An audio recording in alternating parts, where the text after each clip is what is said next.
Yes, aalis na kami.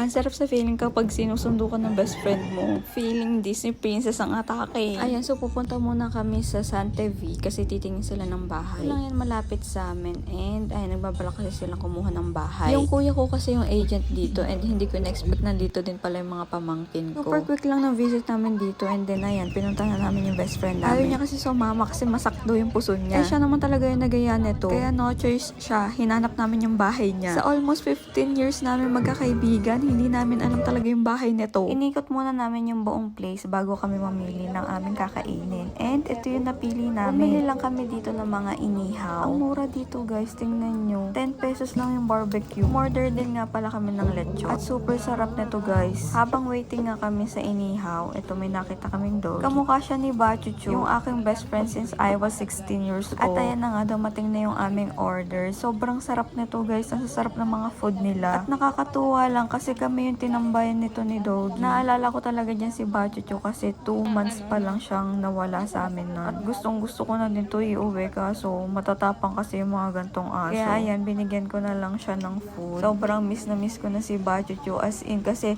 13 years kami magkasama and ngayon lang kami nagkahiwalay ng ganito katagal. After nga namin kumain, syempre wala kaming drinks kaya naghanap kami ng drinks. Dito kami napadpad kay ate yung fruit soda nila. Mura lang din siya and talaga nakaka-refresh talaga siya kasi sobrang uhaw kami kasi wala kaming tubig na ininom doon. Ang in-order ko nga pala ay yung grapes nila at super yummy talaga. After namin bumili ng drinks, naghanap naman kami ng CR kasi ing-ihi na si Leonie. At habang nasa CR nga siya, ito kami feeling endorser ng soda. Andito nga pala kami sa dulo ng night market and ganito siya kalawak. Ang sarap lang mag-chill. After nga sumiyar ni Leonilyn, ayan, umuwi na din kami kasi medyo gabi na. Pero syempre, bumili muna kami nitong corn. So, trip lang kami dyan at alam nyo ba, si Bakla yung nag-request sa mga kanta na yan.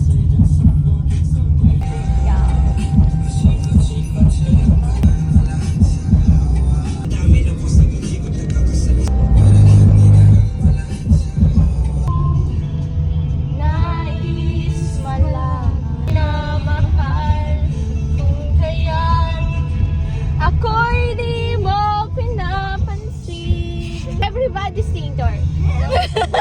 Hindi pa to lasing. Para lang sa'yo. Everybody! Yay! Nandito ako. Umiibig sa'yo. Kahit na nagturog ang puso. At kung sakaling iwanan ka niya, huwag kang mag-alala. May nagmamahal sa'yo.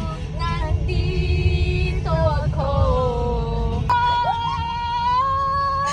Nandito ako.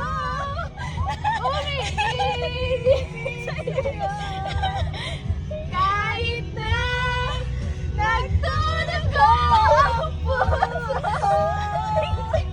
At kung sakaling iwanan ka niya, Mataas yun, bakla! kang mag-alala. May nagmamahal sa'yo. Nandito ako. After ng concert ni Bakla, ayan, nandito na ako sa bahay namin.